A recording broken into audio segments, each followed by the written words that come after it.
One, hey gang, what's going on? Bonus episode. What did you do to deserve this? I'll tell you what you did. You wrote those 5-star ratings and 2 and 3 sentence reviews. That's what gets you a bonus episode with Kevin Israel, the new dad himself. How's it going, pal? I'm tired as all hell, but I'm here. Showing up is half the battle, and that's the only half I'm going to win. Oh boy, Dacre, welcome to the world, and we cannot wait to hear snarky ass movie comments like Daddy has to offer.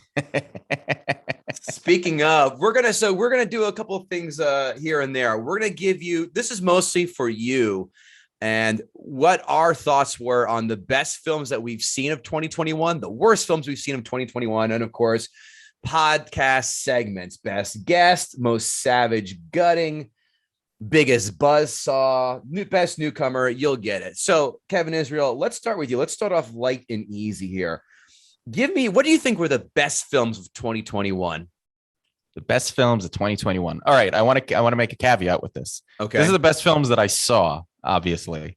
I'm sure there are many great films out there that I didn't get around to seeing. Right. But of the films that I saw, these are the ones I enjoyed the most. Don't get all film criticky on me and be like, oh, this movie didn't mean anything. These are movies that I enjoyed that I'd probably go back and watch again. So leave me the fuck alone about it.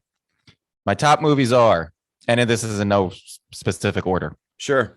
Spider-Man: No Way Home, obviously. The Last Duel, which I enjoyed much more than I thought I was going to. It's funny, real fast. Affleck was on Stern, right, like the last show of the year. And he was talking about, did anyone get, and he was just going through a list of films that, either did great or did not. He goes, The Last Duel, no one gave a fuck about that, but I sure liked it. It's a shit. You know what? People really should see it because it's, did you see it, Kev? No, I did not. It's not on my short list because I just saw Green Knight a few weeks ago. Completely different. Yeah. Completely different. I'm not of that Knight ilk. You know what? And I get that. It's not that, that's not what it's about. It's almost like a mystery. You get to see. I don't want to ruin it for you. All right. I'll add it to the queue. Don't hesitate because of the medieval setting or anything like that. It's because I went into it because I do like those movies. So I went into it thinking that's what it was. It's a totally different kind of movie. All right. It was done really, really, really well. And I think your problem with it was why people didn't go out in droves to see it. But if they knew what kind of movie they were going to see, it was much more enjoyable than I thought it was going to be. They all put on everybody looked a little ridiculous. Matt Damon's beard was horrible. Ben Affleck's blonde 90s hair was terrible, but it was done really, they did a really, really good job with it. And it builds up it really, really well. It's and it's apparently pretty close to historically accurate. So it checks a lot of the boxes. So that means Mike Price won't want to come on and desecrate this one too. You know what? Mike will find something that, he didn't have blonde hair. He had orange hair, something. Anyway, moving on. Go ahead, please. Free Guy. Really enjoyed that one. Much better than, again, a video game movie. Never thought it was going to be that good. Nobody, which I think was a movie that a lot of people didn't see. That was an awesome action. I mean, if you like Taken or John Wick, any of the, really, really good average guy is a hero kind of movie. And my last movie that I'm going to say is going to start a whole lot of problems that I'm not going to want to discuss, but I enjoyed it. It was built up and I enjoyed actually watching it, was Zack Snyder's Justice League. I'm not going to get into it. That's all I'm going to say. We're on a time constraint. Otherwise we would. I didn't watch it yet. And I don't plan on watching it. So I'm not going to fight you. And you know what? Unlike The Last Duel, I wouldn't tell you to, because you probably won't enjoy it. Yeah, I just maybe one of these. No, probably not. Best films for me this year. You touched on two of them. The obvious, Spider-Man: No Way Home was fucking gangbusters. I can't find anybody who has anything less than perfect things to say about that, and rightfully so. The new Bond film was out of this world, an absolute must see. I don't care if you're a Bond fan or not. This one is one. I would recommend Casino Royale. I would recommend Skyfall, and this one, without hesitation, I recommend as well. See, I didn't see that one. It wasn't on my list. I didn't see it, but because of you, I'm adding it to my list. Please do. It is, and I hope you avoided the ending twist you've heard so far, because I haven't heard anything. Great. And I'm gonna throw one out here that was under the radar as well, and that's Wrath of Man, Jason Statham. I liked it. I'm very surprised. Guy Ritchie, people want to, especially Bango. Bango, you love Rock and Roller. I don't get it. I just rewatched it a few weeks ago. I think it's boring. Listen, half the problem with Guy Ritchie films are translation and Lock, Stock. I can get the Lock, Stock was fine. Snatch was fine. I could get through both those. I love them both. But the other films' plots were just, ugh. This was just Wrath of Man, nice, decent. It's your usual mysterious man. Shit happens. Fuck shit up. Why? What's his origin story? Decent. Liked it. Very surprising result, and I dug it. So those are my three that are at the top of my head. I was going to put Mortal Kombat just to annoy you. I still find it moderately entertaining. I get it. I'm not going to die in the hill for it. I enjoyed it. Kevin, give me your worst films of the year. Okay, so as I was going through the worst films of the year, as we're going through the film list, I was amazed how many bad films I saw. So I'm going to avoid commenting on all of these. I'm just going to give you the list, and you can do with it what you will. Okay. Red Notice, it's terrible. Black Widow, people might get upset about this. The movie should have been so much better than it was, and it was bad. It should have come out 5 years ago. Just a bad movie. The only good thing that came out of it was Yelena. Tomorrow War with Chris, what's his name? Hemsworth? Not Hemsworth. Pratt? No. Yeah, Chris Pratt. Just a mess of a movie that just goes into the Netflix bin of meh movies. Matrix Resurrection. I didn't even finish it. I watched half of it. I watched half of it. Wow. Went to bed because I was exhausted because we watched it, once the kid was born, and I have not had a desire to go back to watch the rest of it. And I've heard it gets better in the second half, but if I'm not interested enough to watch the second half of a movie, that's really bad. It was Hitman. It was the Matrix Mixtape, is what it was. Yeah, it was. And it was there was a cool idea there when they did the whole thing with that they were living in it was a video game, and there was something cool there, and they never saw it out. And I had a huge problem, and it's like once that bell is, you can't unring that bell. I'm sorry, I cannot have a Matrix film without Hugo Weaving, and I knew he wasn't in it. It was 100%. That's a top 10 villain of all time. For me, for sure. And I'll argue in film history, a top 10 villain. You can argue the sequels suck, and they do, but there are at least moments in the sequels where, like, remember the twins? That was badass. Remember the final scene he fights all the Agent Smiths in the end? He's huge. That was badass. This didn't have anything. And no Hugo Weaving. Lawrence Fishburne, I could that was tough not having him. But man, I did the whole, not the architect, what they called Doogie Howser in this, I forgot. The fucking author, whatever I didn't even it was. get to that. Yeah. Who cares? Stop it. And then it was just a mess. I hated all the choices. Could not agree more. That's one of mine. So there you go. Hitman's Wife's Bodyguard just should have never been made. And I forgot about this movie, so it shows how bad it was. And I can't believe I saw it. Tom and Jerry. Awful. I wouldn't even, when my kid is old enough to watch those kind of movies, I won't make him watch it. So I hated Tom and Jerry as a kid. I always thought they were just so. I remember we talked about that. Third and fourth tier. I go, I'm not seeing this shit. Everyone knows it's Bugs Bunny or bust in my book, and I just can't. They were so like I hated Hanna-Barbera cartoons. Here's a fun fact. Just a quick shout out, Ray Cicadas. He had me on his podcast the other night, and he goes, it was all about 80s cartoons. He goes, pick one. And one jumped right out to me. Want to take a guess what it was? To shit on. I should say. I should give you that caveat. Shit. I was going to say Tom and Jerry, but no. GoBots. GoBots. Oh yeah, jeez. So do you know GoBots was Hanna-Barbera? I didn't remember that at all. And I go, it makes perfect sense because doesn't surprise me. Yeah. Hanna-Barbera cartoons are fucking shit. Grape Ape, Johnny Quest, all they're so. Ugh. Oh, so I never had an inkling to see Tom and Jerry, and I sure as shit also hated Charlie Brown. I'll never see that. I thought the cartoons are terrible. Come on. It's known for one thing, and that song is catchy as fuck, and it's on my phone, but the cartoon itself is fucking trash. It's the Christmas story of cartoons. I'll say that. And is that your list? That's it. Yeah. Okay. On my list, I have The Matrix as well. Surprise! I knew it was gonna be bad. It just, ugh. And I slogged through it. Believe I wanted to tap out. Coming to America was fucking terrible. Forgot about that. Yeah, I did a Google. Oh, it was bad. It was bad. So bad. So awful. Snake Eyes. Oh, I hate you. I didn't Snake see it. Eyes. Oh boy. I didn't even see it. I know. I went to go opening day. I heard it got good reviews, and it was terrible. It was so on GI Joe and so thumbing its nose to any kind of source material. Fuck you. I didn't see it because you told me how bad it was. And don't waste your time. You're welcome. The Many Saints of Newark, the Sopranos film. Nope. Bad. Again, didn't see it because of you. You're well, listen, not just me, the entire internet pretty much, although it still has like a positive Rotten Tomato viewing on it, which floors me. I know one person out of everyone who's seen it who liked it. And I'm surprised you didn't have this on your list. Fast 9. Woof, was that awful. Fast I see it. Where the car goes into space. You know what? I already forgot I saw it. I just recently watched it. Did I finish it? I don't remember if I finished the movie. It was like, it's blocked from my brain. Yeah. Again, I did a Google go, oh yeah, I did see that. And I hated it. It was shit.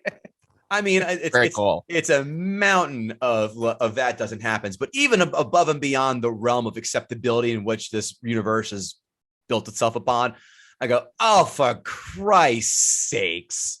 Oh, that's right. Ludacris and Tyrese were in the Fiero in space. That's it. Right. I was going to say a Datsun, but you know this better. Exactly. Yeah, it was so fucking bad.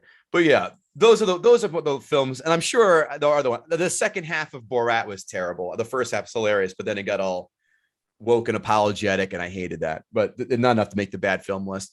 Let's see what we got. Kevin Israel, who was your favorite guest this year on Gutting the Sacred Cow? I had to put two, so I apologize. First is newcomer Shelly Martinez. I think you're going to see a pattern here as we go through this list. She genuinely made me laugh, and it wasn't even because she was trying to be funny. She's just funny and enjoyable, and that episode was amazing. And I look forward to having her back because she's just one of those people. She's infectiously funny. And a very close second for me was Ray Stacanis. I love that guy. Yeah. He comes prepared. He gets our show. He respects it. He appreciates it. He's funny. He's knowledgeable about what he talks about. And I do adore him. I do adore him as well. Ray listens every episode. So there you go, Ray. See? For best guest, how could you not have Shelly Martinez? We've gotten so much mail, DMs, whatever. When I did Ray's podcast before we started, he goes, you have no idea how much those twists of that episode made me fucking laugh. He goes, I was having a bad day. He goes, you guys pulled me right out of that and made it an absolute great day. And he goes, and the way you all handle it and she handled it was perfection. I go, thank you. Shelly Martinez, best guest of the year. And that's no slap in the face to some of our other favorites, which we'll get into in a minute. How about the guest who showed the biggest balls when selecting their movie? Again, I apologize. I had two. I couldn't decide between the two. Mikey Flash with Dark Knight. And I mean, that's just an obvious one. And Don Jameson with The Matrix. And especially now looking at how bad the fourth Matrix was, the first one is just so good. And it was just such a massive undertaking. And The Dark Knight, that was just a David and Goliath attempt, and God bless Mikey, but fuck, that movie's good. We're twinsies again. I've got Mikey. I mean, come on, Mikey. But I have a category later on. I could have put these other two in this category as well. But Mikey Flash for doing The Dark Knight. And of course, the asshole goes out and gives it a 7 out of 10. He didn't hate it that much, which is befuddling to say the least. Kevin, what do you have for most savage gutting? This was a stretch for me because I have a terrible memory. And I was going through looking at the episodes and I was trying to remember the ones that were really brutal. The one that stuck out to me was Bill Schultz and Superman. And it wasn't just him. I feel like all three of us just torched that movie. Oh yeah. And we continue to torch it whenever it comes up on Twitter, on social media. And I think so many, film nerds and comic book nerds look back on that movie as like the holy grail of superhero movies. Right. And it's not a good movie. It's just not. And Bill tore it apart. And then the two Kevins did our jobs. And that movie was that was brutal. Oh, I've hated that since I was a kid. And it made me, I could have wrote this down for another answer, another category I have down here. I was tickled pink when Schultz shows that. I go, oh, good. We can finally bury this piece of shit that people love defending for no reason whatsoever. Ugh. I have a two-parter here, and this one for Savage Gunning. I've got Race to Canis just eviscerating Highlander, and I couldn't be more on board with that as well. Another film that made me smile when someone picked it. I go, oh, good. This film is trash, and people who want to remember this one because they liked it when they saw it on Channel 11 as a kid. Yeah, no, it's garbage. And how can you not mention this guy on a year in and year out basis? And that's Dave Landau doing The Social Network. I just bringing his name up with a smile on my face because every time I know Dave, and I by the way, I emailed him yesterday and he's ready to come back again this year. So Get ready for more Dave Landau. We love him. And the fans love him too. So Landau doing The Social Network, who maybe dropped my score, and Race to Canis doing Highlander. Who do you have for biggest buzzsaw that a guest ran into? And by that, I mean a film that they chose. They stood no chance of convincing us to see their points. This is for me personally. I chose Blake Fulton and Raiders. I love that movie. I will always love that movie. He wasn't convincing me of anything. And there was nothing in that movie that he also could have gone into the biggest balls category, but that was just an insurmountable hill as far as I was concerned. I disagree. I thought that was a great choice. Made me smile because it's over. I think it's over. It's good. Don't come at me with your pitchfork. It's good. It's not the fucking crown jewel we all think it is. And it definitely was a pioneer, but you're right. I hear you on that. I'm surprised you didn't pick one of these two. And I thought these two were the first one's a slam dunk. The second one, I go from a personal standpoint, Jen Eckhart doing Toy Story. Oh, honey, you done fuck with the wrong man on that one. And Britt McHenry doing E.T. I echo that sentiment. There's no way you two are going to come out of that one with any of your limbs still attached to your bodies, because those two films are perfection. And I seriously say perfection. So I hear you. What do you think is the most fan-loved episode? And that's, again, there's no criteria. It's just based on your own gut from your own reaction. I have mine. I think that may surprise you, but I want you to go first and give yours.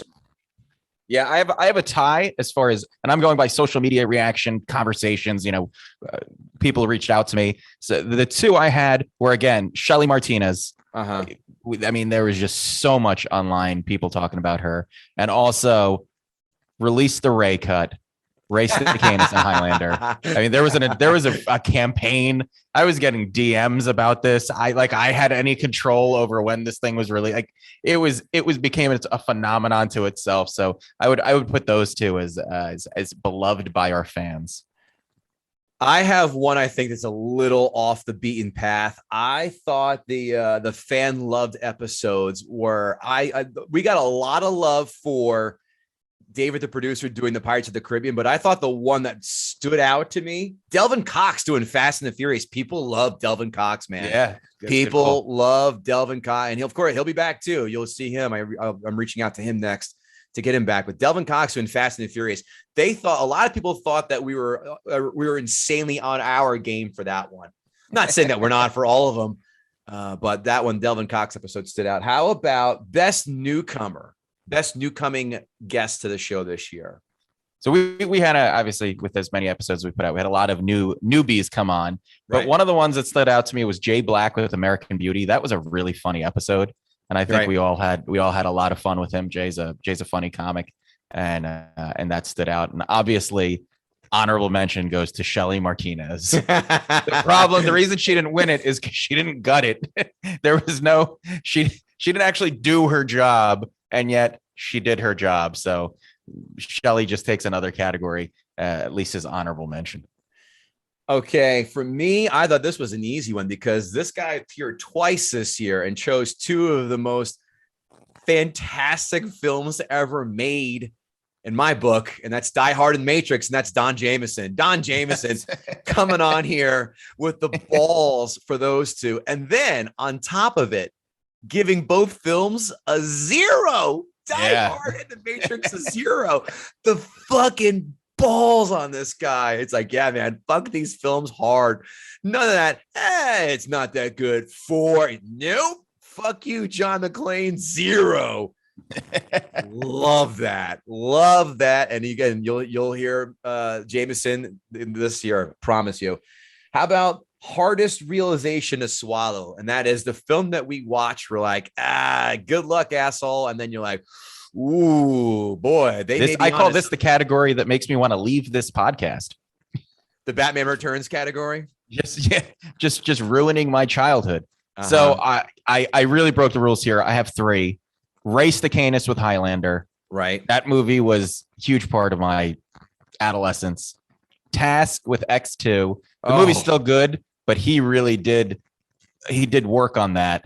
And finally, Delvin with Fast and Furious. I am a product of the Fast and Furious, and on rewatch and on real reconsideration, that movie is a mess. Yeah, and I think it was sort of supposed to be a mess, but Delvin really did a job on it, and that was a tough pill to swallow.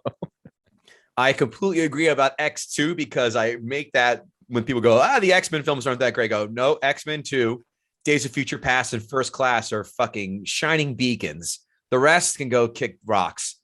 But X2, you're like, oh boy, it's still kind of good.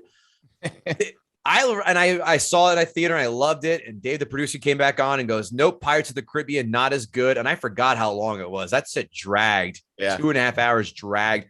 I thought that one was a welcoming moment. Unwelcoming moment, excuse me. And I'm going to throw you a curveball. Joanne Nostraczynski, one of our faves, when she did Citizen Kane, I remember watching that in film class going, this is probably the best thing I've seen in film class of all those things they make you sit through. And rewatching it again and go, nope. That's all built on a statue of lies. Next, the best film chosen by a guest. And you can interpret that however you want to, for whatever reasons you wish. Yeah, so I was interpreting this just as the actual best movie, like one of the best movies picked by a person, as according to critics and whatever. Right. So I had to go with J.L. Covan and Lawrence of Arabia. It's an epic movie that stands the test of time. I never even got to see it. I watched it. It was better than I thought it was going to be, but it's a slog of a movie. JL did a great job with it. He's a funny guy, and it was a fun episode. But I think that's probably the best, on paper movie that was chosen by one of our gutters. I have a different set of criteria. There's nothing that makes me happier than when I text Kevin the choice made by the guest, or vice versa.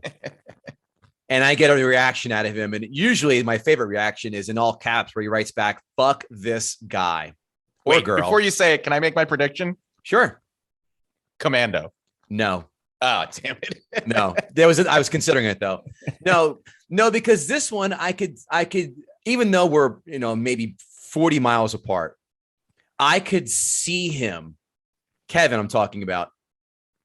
I could see the steam coming out of his ears and his nostrils flaring, and him putting his phone closer to his face, and first in bewilderment, then transforming to anger, then thermonuclear rage.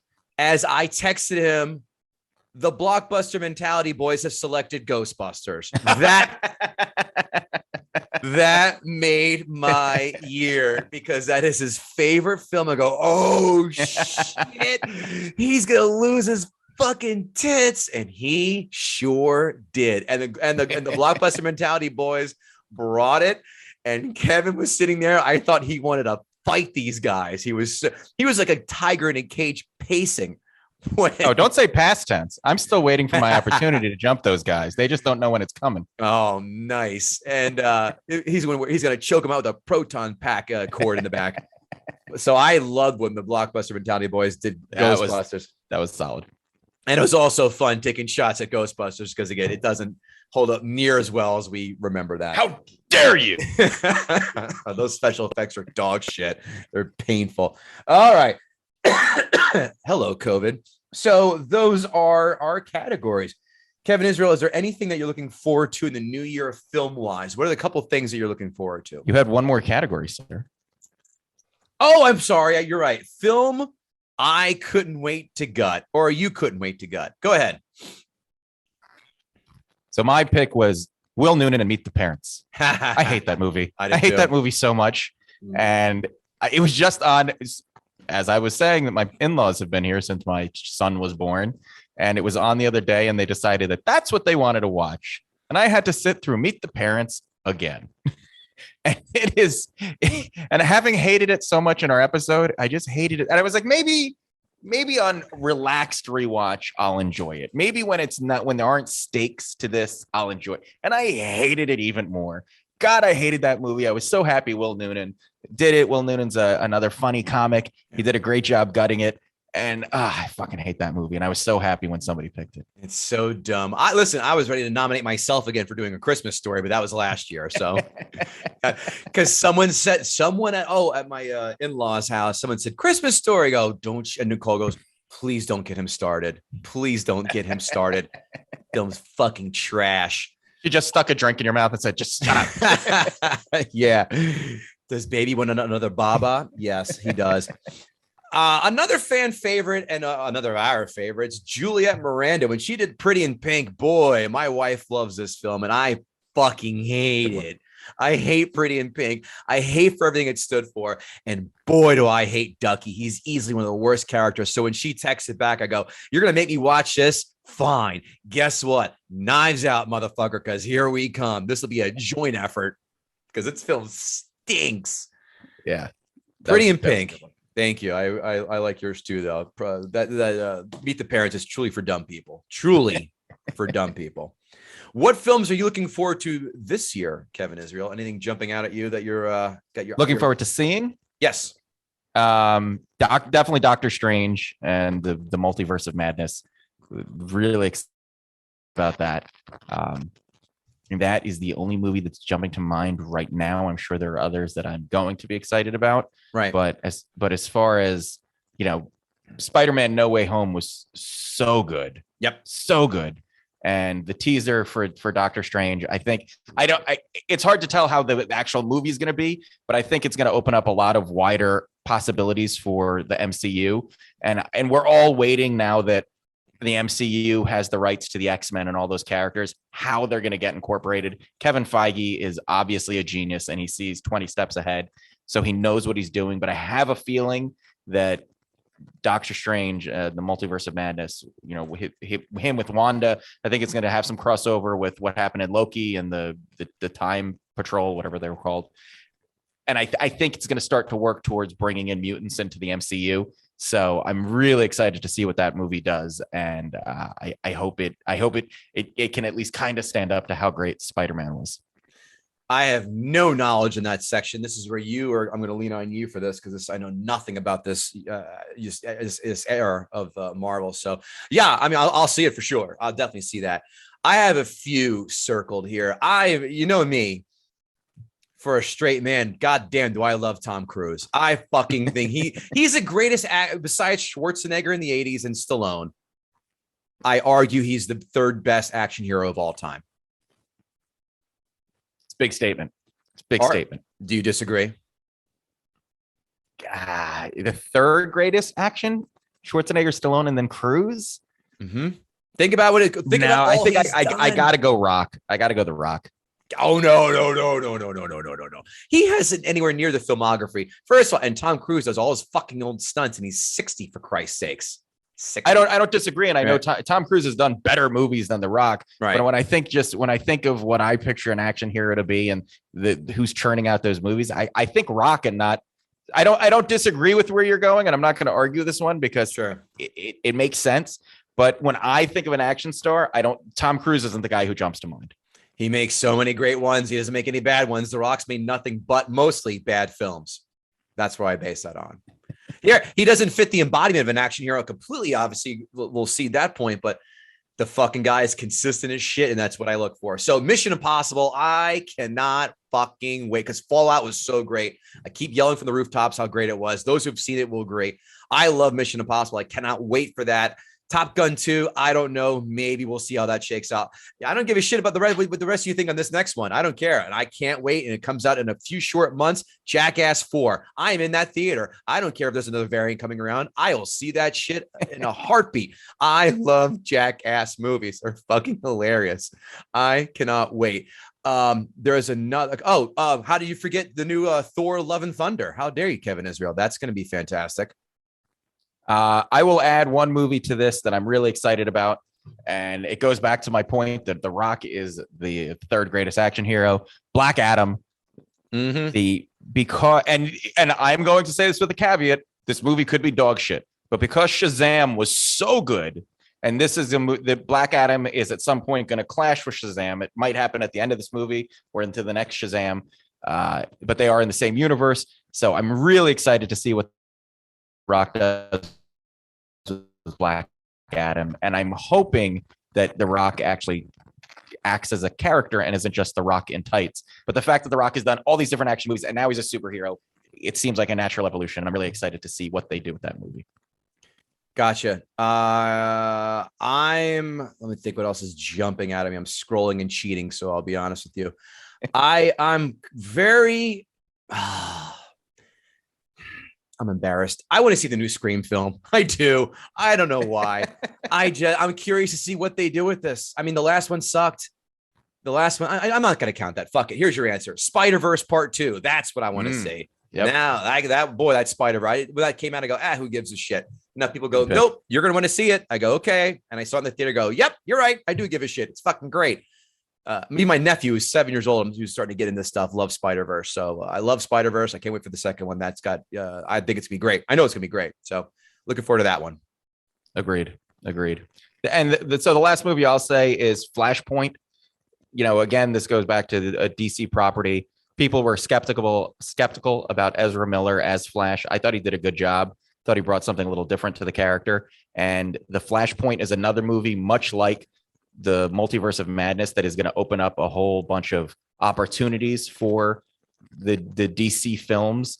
They were already talked about. Michael Keaton is in it as one of the Spider-Man. I think Ben Affleck comes back as a Batman. Ben Affleck comes back as a Batman. You're going to see a bunch of different iterations of characters. So it could be a really cool, fun movie, or it could be dog shit. But either way, I'm excited to see it. DC films, ... We'll see. Yeah, that's those are the ones that I'm getting. You know, you got your Buzz Lightyear coming out. I don't care. Jurassic Park. I don't care. The last one was so bad.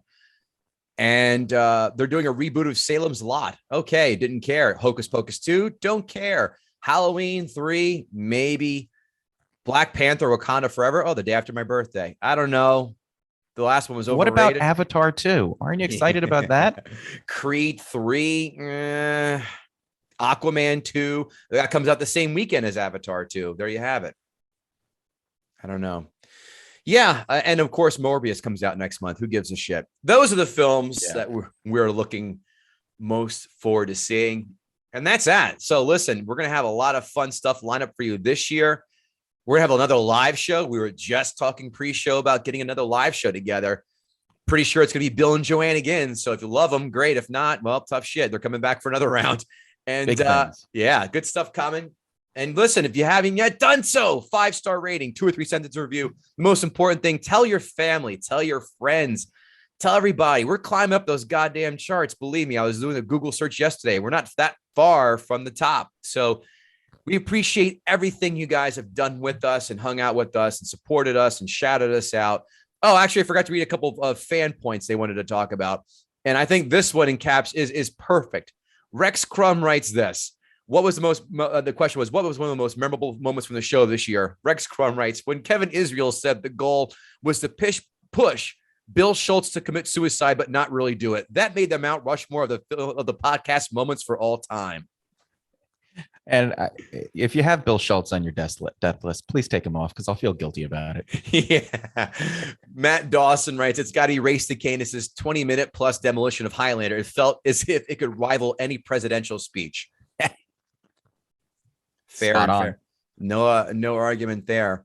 That is that. Oh, by the way, the list of films coming out next year, I can't tell you how hard I laughed when I saw this. Because coming out January 17th of 2017, the film is titled Betty White, 100 Years Young. Like I said on Facebook and Twitter, don't plan the parade before you've played the Super Bowl, people. Way to go, guys. There's tons of kids in South America wearing jerseys from the teams shirts that did not Buffalo Bills Super Bowl champion t-shirts. Exactly. Way to go, guys. Way to put the jinx on Betty White. That does it for a hell of a recap, Kevin Israel. Any other closing thoughts you have? Happy New Year, brother. It's been a huge year. Yeah. We're a little over 2 years in. I think our third year just going to be massive things for getting the Sacred Cow. I agree, and Happy New Year to you as well, sir. Thank you. With young Dacre in the mix, it's gonna be more fun. Yes. And again, we can't thank you enough. GuttingTheSacredCow.com every day for blog articles. You know the drill. And thanks again for being part of our little fun project and getting us out of corporate America. Thanks.